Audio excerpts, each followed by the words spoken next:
Chapter number 2 making of the constitution. ఈ class complete అయిపోయే లోపల మన కాన్స్టిట్యూషన్ యొక్క చీఫ్ ఆర్కిటెక్ట్ ఎవరు, చీఫ్ డ్రాఫ్ట్స్మ్యాన్ ఎవరు అంటే అస్సలు తడబడుకోకుండా chief architect doctor BR Ambedkar, chief draftsman SN Mukherjee అని.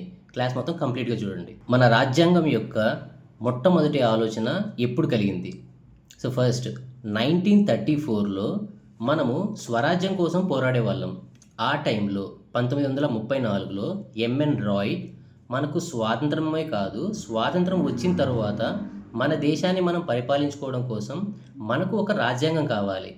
ఆ రాజ్యాంగాన్ని రచించేదానికి ఒక కాన్స్టిట్యూయెంట్ అసెంబ్లీ అనేది కావాలి అని మొట్టమొదటిగా ఐడియా ఇచ్చింది ఎంఎన్ రాయ్. దాని తర్వాత 1935లో ఇండియన్ నేషనల్ కాంగ్రెస్ అఫీషియల్గా దాన్ని డిమాండ్ చేసింది బ్రిటిష్ దగ్గర నుంచి. 1938లో జవహర్లాల్ నెహ్రూ గారు ఏం చేశారు? ఓకే, మాకు కాన్స్టిట్యూయెంట్ అసెంబ్లీ కావాలి, బట్ ఆ కాన్స్టిట్యూయెంట్ అసెంబ్లీ కూడా ఇండియాలో ఉన్నటువంటి వాళ్ళని ఎన్నుకున్న వాళ్ళతోనే ఉండాలి, బయటి వాళ్ళ ఇంటర్ఫియరెన్స్ ఉండకూడదు అని ఒక డిమాండ్ పెట్టారు.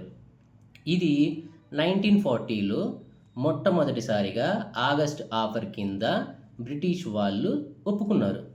తర్వాత 1942లో క్రిప్స్ మిషన్ వచ్చి ఇప్పుడు ప్రజెంట్ వరల్డ్ వార్ జరుగుతుంది, సో మీకు కాన్స్టిట్యూయెంట్ అసెంబ్లీ అనేది వరల్డ్ వార్ కంప్లీట్ అయిన తర్వాత మీరు ఏర్పాటు చేసుకొని మీరు రాజ్యాంగం రచించుకోవచ్చు అని చెప్తారనమాట. దీన్ని మొహమ్మద్ అలీ జిన్నా రిజెక్ట్ చేస్తాడు. ఎందుకు? ఆయన పెట్టిన డిమాండ్స్ రెండు. ఇండియా అనేది రెండుగా డివైడ్ అవ్వాలి, దాంతోపాటు 2 కాన్స్టిట్యూయెంట్ అసెంబ్లీలు కావాలి 2 రాజ్యాంగాలు రచించుకునేదానికి అని ఒక డిమాండ్ పెట్టాడు. దీన్ని వాళ్ళు ఒప్పుకోకపోగా 1946లో క్యాబినెట్ మిషన్ ప్లాన్, ఇందులో 3 బ్రిటిష్ అధికారులు sir Stafford Cripps, lord Pethick Lawrence, AV Alexander, వీళ్ళు 3 వచ్చి 2 కాన్స్టిట్యూయెంట్ అసెంబ్లీలు అనేవి వీలు కావు, ఒక కాన్స్టిట్యూయెంట్ అసెంబ్లీ మీరు ఏర్పాటు చేసుకోండి అని చెప్పి మద్దతు తెలుపుతారు. అప్పుడు స్టార్ట్ అయింది కాన్స్టిట్యూయెంట్ అసెంబ్లీ. సో ఇప్పుడు కాన్స్టిట్యూయెంట్ అసెంబ్లీ యొక్క హిస్టరీ చూసాం కదా. 1934, 1935, 1938, 1940, 42, 46 ఇది క్రోనాలజీ. దీని తరువాత మొట్టమొదటి సమావేశం అయినప్పుడు అసలు అందులో ఎంతమంది ఉన్నారు, వాళ్ళు ఎక్కడెక్కడి నుంచి వచ్చారు? 1946 డిసెంబర్ 9 సమావేశం అయ్యేటప్పటికి కాన్స్టిట్యూయెంట్ అసెంబ్లీలో ఉన్న సభ్యుల సంఖ్య 389. ఇందులో 292 మంది బ్రిటిష్ ప్రావిన్సెస్ నుంచి, అంటే బ్రిటిష్ ప్రాంతాల నుంచి, 93 మంది ప్రిన్స్లీ స్టేట్స్ నుంచి, అంటే స్వతంత్ర రాజ్యాలు, 4 వచ్చేసి చీఫ్ కమిషనర్ ప్రావిన్సెస్ అని ఉండేవి, ఢిల్లీ, అజ్మీర్, కూర్గ్, బ్రిటిష్ బలూచిస్తాన్, ఈ 4 ప్రాంతాల్లో. ఈ బ్రిటిష్ ప్రావిన్సెస్, ప్రిన్స్లీ స్టేట్స్ అంటే ఏంటి?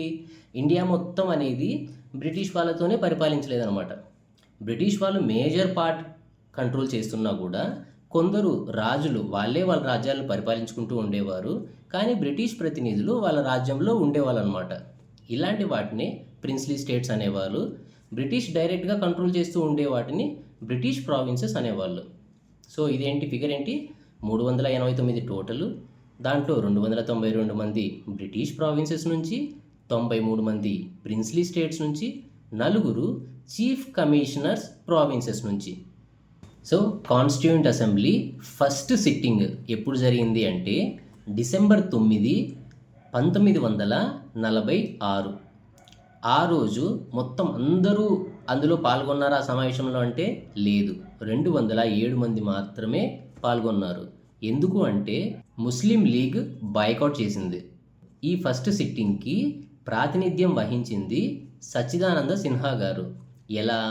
ఈ ఫ్రెంచ్ సాంప్రదాయాన్ని అనుసరించి అందులో ఉన్నటువంటి అందరికంటే వయసులో పెద్దవారైనటువంటి వారిని టెంపరీగా ఎన్నుకున్నారు ప్రాతినిధ్యం వహించడానికి ఆ సమావేశానికి. 2 రోజుల తర్వాత అంటే డిసెంబర్ 11వ తారీఖు పర్మనెంట్ ప్రెసిడెంట్ని ఎన్నుకున్నారు. ఆ పర్మనెంట్ ప్రెసిడెంట్ ఎవరు? రాజేంద్ర ప్రసాద్ గారు. ఇంకో 2 రోజుల తర్వాత అంటే డిసెంబర్ 13వ తారీఖు జవహర్లాల్ నెహ్రూ గారు ఆబ్జెక్టివ్ రెజల్యూషన్స్ని ప్రవేశపెట్టారు. ఈ ఆబ్జెక్టివ్ రెజల్యూషన్ అంటే ఏంటి? ప్రియాంబుల్కి ఆబ్జెక్టివ్ రెజల్యూషనే మూలం అని చెప్తారు. అసలు ఈ ఆబ్జెక్టివ్ రెజల్యూషన్లో ఏముంది? ఈ ఆబ్జెక్టివ్ రెజల్యూషన్ అంటే మనము రచించబోయేటువంటి అంటే మనము సృష్టించబోయేటటువంటి రాజ్యాంగం అనేది ఏ విధంగా ఉండాలి అనే కొన్ని ముఖ్య ఉద్దేశాలు అందులో పొందుపరచడం జరిగింది. అందులో ముఖ్యమైనవి ఏంటివి? మొదటిది, ఇండియా అనేది స్వతంత్రంగా ఉండాలి. మనం తీసుకునే నిర్ణయాలు మనమే తీసుకోగలగాలి. సో ఇండియా అనేది ఇండిపెండెంట్గా ఉండాలి. 2, దేశం అనేది శాంతి మరియు సుభిక్షాలతో ఉండాలి.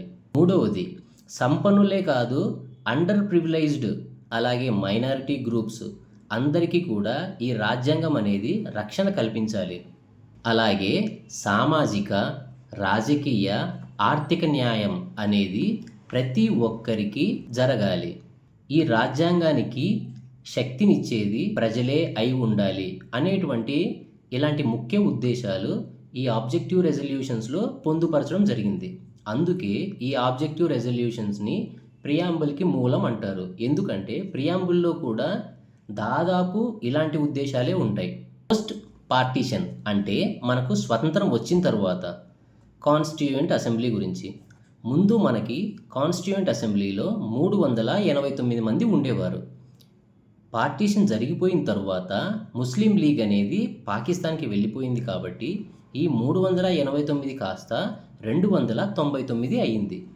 ఇందులో 229 మంది ప్రావిన్సెస్ నుంచి, ఇంతకుముందు బ్రిటిష్ ప్రావిన్సెస్ నుంచి 292 మంది అని చెప్పాం కదా, అదే ఇప్పుడు పార్టీషన్ అయిపోయిన తర్వాత అంటే మనకు స్వాతంత్రం వచ్చిన తరువాత బ్రిటిష్ కాస్త తొలగిపోయింది. మొత్తము 299 మంది కాన్స్టిట్యూయెంట్ అసెంబ్లీలో ఉన్నారు. వీళ్ళు ఎలా ఎన్నికయ్యారు అంటే ఇండైరెక్ట్ ఎలక్షన్. ఈ ప్రావిన్సెస్లో లెజిస్లేటివ్ అసెంబ్లీ ఉంటుంది. అందులో ఉన్న సభ్యులు వీళ్ళని ఈ కాన్స్టిట్యూయెంట్ అసెంబ్లీలో ఎవరు ఉండాలి అనే వాళ్ళని ఎన్నుకున్నారు. డైరెక్ట్ ప్రజలు ఎన్నుకోలేదు. ఈ ప్రావిన్షియల్ లెజిస్లేటివ్ అసెంబ్లీలో ఉండే వాళ్ళు ఎన్నుకున్నారు. ఏ ప్రాతిపదికన అంటే ఎంత జనాభాకి ఎంతమంది? దాదాపు 10 లక్షల మందికి ఒకరు చొప్పున ఎన్నుకోబడ్డారు. వీళ్ళల్లో ఎక్కువగా ఏ కమ్యూనిటీస్కి ప్రిఫరెన్స్ ఇచ్చారు అని చూస్తే గనక ముస్లిమ్స్కి, సిక్కులకి మరియు జనరల్ కేటగిరీకి ఎక్కువ ప్రాధాన్యతనిచ్చారు. మరి ఇందులో అందరూ పురుషులేనా, మహిళలు లేరా అంటే 15 మంది మహిళలు కూడా ఉన్నారు. వీళ్ళల్లో ఈ 15 మంది లిస్టు మీకు ఇచ్చేస్తాను నేను. కానీ వీళ్ళల్లో కూడా ముఖ్యంగా నలుగురిని మీరు ఖచ్చితంగా గుర్తుపెట్టుకోవాలి. ఆ నలుగురు ఎవరెవరంటే Durgabai Deshmukh, Begum Aizaz Rasul, only Muslim women Begum Aizaz Rasul. Next Dakshayani Velayudhan, first SC women graduate ఈమా. సో ఖచ్చితంగా గుర్తుపెట్టుకోండి, దాక్షాయణి వేలాయుధన్. 4 హన్సా మెహతా, ఈమె సామాజిక న్యాయం కోసం చాలా పనిచేశారు. సో ఎవరెవరు?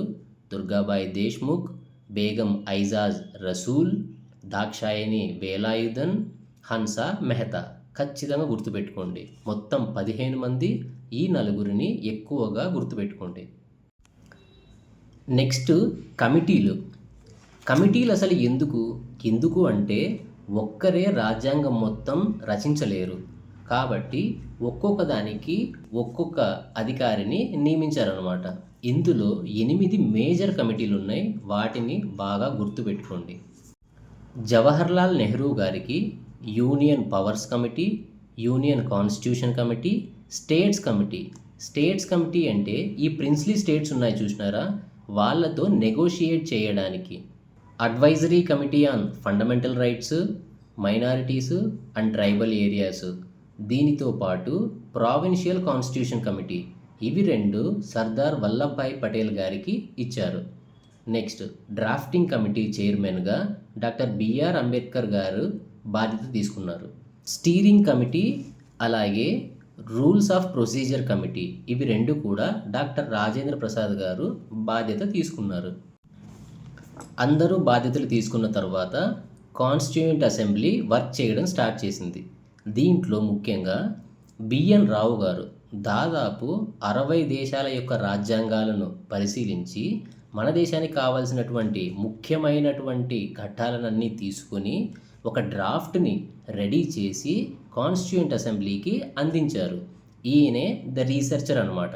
సో అందుకు ఈయనని లీగల్ అడ్వైజర్గా అంటారు. BN Rau legal advisor.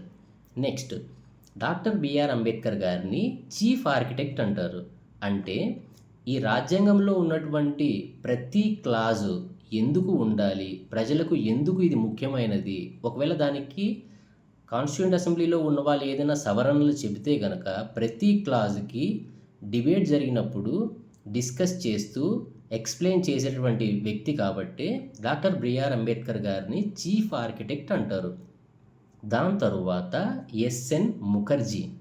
Doctor BR Ambedkar గారు కాన్సెప్ట్ చెబితే, అంటే ఫర్ సపోజ్ ప్రాథమిక హక్కులు అనేవి ప్రజలకి ఉండాలి, ఆ ప్రాథమిక హక్కుల్లో కూడా వాక్ స్వాతంత్రపు హక్కు ఉండాలి, లేకపోతే గనక స్వేచ్ఛగా పని చేసుకునే హక్కు ఉండాలి, లేకపోతే స్వేచ్ఛగా ఒక చోట స్థిరపడే హక్కు ఉండాలి, ఇలా ప్రిసైజ్గా లీగల్ వర్డ్స్లో రాసింది ఎస్ఎన్ ముఖర్జీ గారు. అందుకే కాన్సెప్ట్ అంటే చెప్పిన వ్యక్తి డాక్టర్ బిఆర్ అంబేద్కర్ గారు అయితే కనుక ప్రిసైజ్ లీగల్ వర్డ్స్లో రాసింది ఎస్ఎన్ ముఖర్జీ గారు. అంటే ఒరిజినల్ కాన్స్టిట్యూషన్ రాసిన వ్యక్తి అని కాదు, లీగల్ వర్డ్స్ రాసిన వ్యక్తి ఎస్ఎన్ ముఖర్జీ గారు. ఓకేనా? ఇందుకు చీఫ్ ఆర్కిటెక్ట్ అంటే కనుక doctor BR Ambedkar, chief draftsman అంటే కనుక ఎస్ఎన్ ముఖర్జీ. ఎగ్జామ్లో కన్ఫ్యూజ్ అవ్వద్దు. ఇలా క్లాస్ బై క్లాసు మొత్తం అంతా డిబేట్ చేసిన తర్వాత నవంబర్ 26, 1949 ఆ టైంకి కాన్స్టిట్యూషన్ అనేది రెడీ అయిపోయింది. సో ఈ 299 మందికి గాను 284 మంది ఆ రోజు ప్రజెంట్ అయ్యి సంతకం చేశారు. ఆ రోజు మనము ఆ రాజ్యాంగాన్ని అడాప్ట్ చేసుకున్నాం. ఓకే, ఇది మనము ఇంప్లిమెంట్ చేయొచ్చు అని చెప్పి ఆ రోజు నుంచే కొన్ని ప్రొవిజన్స్, అంటే ఈ సిటిజన్షిప్ కానీ ఎలక్షన్స్ కానీ ఇలాంటివి కొన్ని ఆ రోజు నుంచే అమల్లోకి వచ్చేసాయి. దాని తరువాత జనవరి 26, 1950 సంవత్సరంలో కాన్స్టిట్యూషన్ మొత్తాన్ని ఫోర్స్లోకి తీసుకొని రావడం జరిగింది. అంటే జనవరి 26, 1950 సంవత్సరం నుంచి మన రాజ్యాంగం అనేది అమల్లోకి వచ్చింది. ఎందుకు జనవరి 26 అంటే జనవరి 26, 1930 సంవత్సరంలో పూర్ణ స్వరాజ్ దినోత్సవం మనం జరుపుకున్నారు. ఆ రోజు యొక్క గుర్తు ఫలితంగానే ఈ జనవరి 26, 1950 సంవత్సరం నుంచి రాజ్యాంగం అనేది అమల్లోకి రావడం జరిగింది. ఒరిజినల్ కాన్స్టిట్యూషన్ టైప్ చేసిందా అంటే కాదు, హ్యాండ్ రిటన్లో రాయబడింది. ఆ స్టైల్ ఇటాలిక్ స్టైల్లో రాశారు. ఎవరు రాశారు?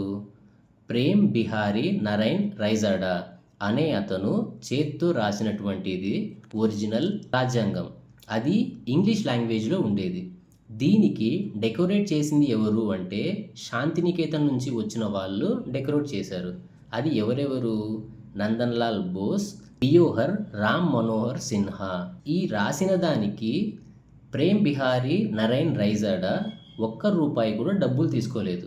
కానీ దీనికి బదులుగా ఆ రాజ్యాంగంలో ప్రతి పేజీలో తన సంతకం ఉండాలి అని ఆయన కోరారు. దాంతోపాటు ఈ బియోహర్ రామ్ మనోహర్ సిన్హా ప్రియాంబుల్లో ఈయన సంతకం చేశారు. అది రామ్ అని ఉంటుంది. ఇది ఇంగ్లీష్లో. అదే హిందీలో రాసిన వ్యక్తి ఎవరు అంటే వసంత్ కిషన్ వైద్య అనే అతను హిందీలో రాశారు. దీన్ని డెకరేట్ చేసిన వ్యక్తి నందన్లాల్ బోస్. మన రాజ్యాంగం యొక్క అఫీషియల్ సింబల్ ఏది అంటే ఎలిఫెంట్. అలాగే మన రాజ్యాంగం యొక్క సలహాదారుడు ఎవరు అంటే బిఎన్ రావు. కాన్స్టిట్యూయెంట్ అసెంబ్లీ అనేది జస్ట్ కాన్స్టిట్యూషన్ని తయారు చేయడానికి మాత్రమే కాదు, మనకు కావాల్సినటువంటి రెగ్యులర్ చట్టాలు కాన్స్టిట్యూయెంట్ అసెంబ్లీనే చేసేది. ఈ కాన్స్టిట్యూషన్ తయారు చేయడానికైతే గనక కాన్స్టిట్యూయెంట్ అసెంబ్లీకి రాజేంద్ర ప్రసాద్ గారు బాధ్యత వహించేవారు. ఒకవేళ లెజిస్లేటివ్ మ్యాటర్స్ కోసం అసెంబ్లీ అయితే గనక దీనికి జీవి మౌలాంకర్ గారు అధ్యక్షత వహించేవారు. అందుకే మన మొట్టమొదటి స్పీకర్ ఎవరు అంటే జీవి మౌలాంకర్. ఈ మొత్తం రాజ్యాంగం రచించడానికి పట్టిన సమయం 2 సంవత్సరాల 11 నెలల 18 రోజులు. చాలా ఎక్కువ టైం పట్టింది. దాంతోపాటు దీనికైన ఖర్చు 64 లక్షలు. యుఎస్ కాన్స్టిట్యూషన్ రచించడానికి పట్టిన సమయం 4 నెలలు. దీన్ని బేస్ చేసుకొని మన రాజ్యాంగం పైన విమర్శలు కూడా వచ్చాయి. మేకింగ్ ఆఫ్ ద కాన్స్టిట్యూషన్లో నేను ఏదైనా మిస్ చేసింటే కనుక ఆ పాయింట్ని కామెంట్ సెక్షన్లో రాయండి. దీనికి సంబంధించినటువంటి మైండ్ మ్యాప్స్ అన్నీ టెలిగ్రామ్లో పెట్టాను. టెలిగ్రామ్ లింకు కింద డిస్క్రిప్షన్లో ఉంది, వెళ్ళి చెక్అవుట్ చేయండి.